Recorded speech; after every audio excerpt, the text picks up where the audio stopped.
तीसरा अध्याय देह में आसक्त पुरुषों की अधोगति का वर्णन।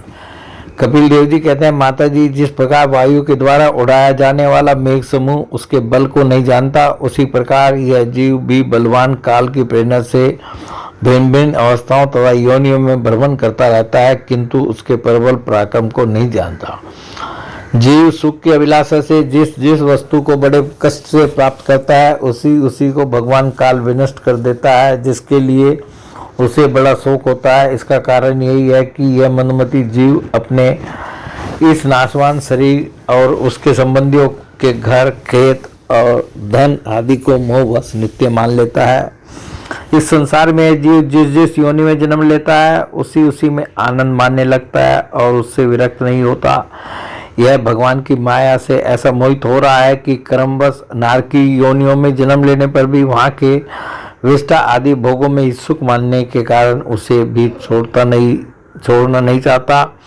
यह मूर्ख अपने शरीर, स्त्री, पुत्र, गृह, पशु, धन और बंधु बांधवों में अत्यंत आसक्त होकर उनके संबंध में नाना प्रकार के मनोरथ करता हुआ अपने को बड़ा भाग्यशाली समझता है। इनके पालन पोषण की चिंता से इसकी संपूर्ण अंग जलते रहते हैं, तथापि दुर्वासनाओं से दूषित हृदय होने के कारण यह मूढ़ निरंतर उन्हीं के लिए तरह तरह के पाप करता रहता है। उल्टा स्त्रियों के द्वारा एकांत में संभोग आदि के समय प्रदर्शित किए हुए कपटपूर्ण प्रेम में तथा बालकों की मीठी मीठी बातों में मन और इंद्रियों के फंस जाने से ग्रस्त पुरुष घर के दुख प्रदान कपटपूर्ण कर्मों में लिप्त हो जाता है। उस समय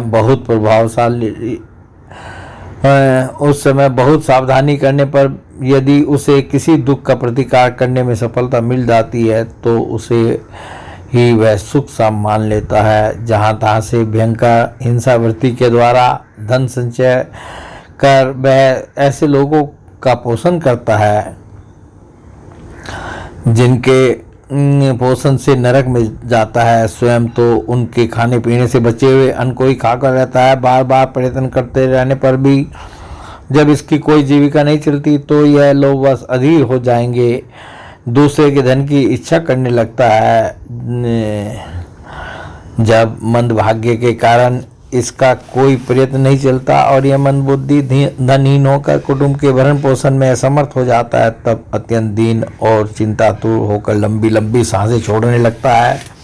इसने अपने पालन पोषण में असमर्थ देखकर में स्त्री पुत्र आदि इसका पहले के समान आदर नहीं करते, जैसे किरवन किसान बूढ़े बैल की अपेक्षा कर देते हैं। फिर भी इससे वैराग्य नहीं होता। जिन्हें उसने स्वयं पाला था, वे ही अब उसका पालन करते हैं। वृद्धावस्था के कारण इसका रूप बिगड़ जाता है, शरीर रोगी हो जाता है, अग्निमंद पड़ जाती है, भोजन और पुरुषार्थ दोनों ही कम हो जाते हैं और वह मरणोन्मुख होकर घर में पड़ा रहता है और कुत्ते की भांति स्त्री पुत्र आदि के अपमानपूर्वक दिए हुए टुकड़े खाकर जीवन निर्वाह करता है। मृत्यु का समय निकट आने पर वायु के उत्क्रमण में से इसकी पुतलियां चढ़ जाती हैं। श्वास प्रश्वास की नलिकाएं कब्ज से रुक जाती हैं। खांसने और सांस लेने में भी उसे बड़ा कष्ट होता है तथा कफ बढ़ जाने के कारण कंठ से गुड़गुड़ाहट होने लगती है। यह अपने शोकातुर बंधु बांधवों से घिरा हुआ पड़ा रहता है और मृत्यु पास के वशीभूत हो जाने से उनके बुलाने पर भी नहीं बोल सकता। इस प्रकार जो मूढ़ पुरुष इंद्रियों को न जीतकर निरंतर कुटुंब पोषण में ही लगा रहता है, वह रोते हुए स्वजनों के बीच अत्यंत वेदना से अचेत होकर मृत्यु को प्राप्त होता है। इस अवसर पर उसे लेने के लिए अति भयंकर और रोषयुक्त नेत्र वाले जो दो यमदूत आते हैं, जिन्हें देखकर यह भय के कारण मलमूत्र कर देता है। वे यमदूत उसे यातना देह में डाल देते हैं और फिर जिस प्रकार सिपाही किसी अपराधी को ले जाते हैं, उसी प्रकार उसके गले में रस्सी बांधकर बलात् यमलोक की लंबी यात्रा से उसे ले जाते हैं। उनकी गुड़कियों से उनका हृदय फटने उसे ही कांपने लगता है। मार्ग में उसे कुत्ते नोचते हैं। उस समय अपने पापों को याद करके वह व्याकुल हो उठता है। भूख प्यास उसे बेचैन कर देती है तथा घाम, दावानल और लूओं से वह तप जाता है। ऐसी अवस्था में जल और विश्राम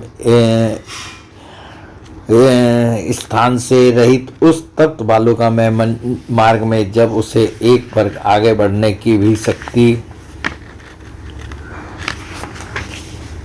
नहीं रहती, यमदूत उसकी पीठ पर कोई कोड़े बरसाते हैं, तब बड़े कष्ट से उसे चलना ही पड़ता है। वह जहाँ तहाँ थक कर गिर जाता है, मूर्छा आ जाती है, चेतना आने पर फिर उठता है। इस प्रकार अति दुख में अंधे कुएं से अत्यंत क्रूर यमदूत उसे शीघ्रता से यमपुरी को ले जाते हैं। यमलोक का मार्ग 99,000 योजन है। इतने लंबे मार्ग को 2 ही 3 मुहूर्त में तय करके वह नरक में तरह तरह की यातनाएं भोगता है। वहां उसके शरीर को धधकती हुई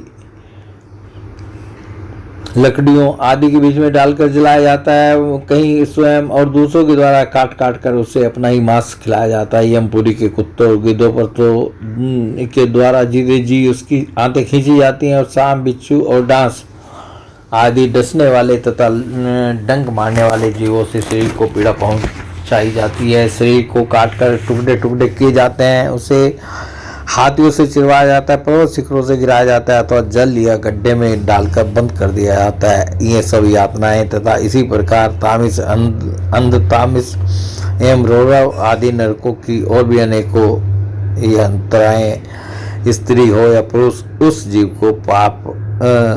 को पारस्परिक संसर्ग से होने वाले पाप के कारण भोगनी ही पड़ती हैं। माता जी, कुछ लोगों का कहना है कि स्वर्ग और नरक तो इसी लोक में है, क्योंकि जो नरक की यातनाएं हैं वे यहाँ भी देखी जाती हैं। इस प्रकार अनेक कष्ट भोगकर अपने कुटुंब का वही पालन करने वाला अथवा केवल अपना ही पेट भरने वाला पुरुष उन कुटुंब और शरीर दोनों को यहीं छोड़कर मरने के बाद अपने किए हुए पापों का ऐसा फल भोगता है। अपने शरीर को यहीं छोड़कर प्राणियों से द्रोह करके एकत्र किए हुए पाप रूप पाथे को साथ लेकर बह जाता है। मनुष्य अपने कुटुंब का पेट पालने में जो अन्याय करता है उसका दैवविहित कुफल वह नरक में जाकर भोगता है। उस समय वह ऐसा व्याकुल होता है मानो उसका सर्वस्व लूट गया हो। जो पुरुष निरी पाप की कमाई से भी अपने परिवार का पालन करने में व्यस्त रहता है वह अंधता मिश्र नरक में जाता है, जो नरकों में चरम सीमा का कष्टप्रद स्थान है। मनुष्य जन्म मिलने के पूर्व जितनी भी यातनाएं हैं तथा सूकर कुकर आदि के जितने कष्ट हैं उन सब का क्रम से भोग कर शुद्ध हो जाने पर वह फिर मनुष्य योनि में जन्म लेता है। बोले भगवान श्री कृष्ण की जय।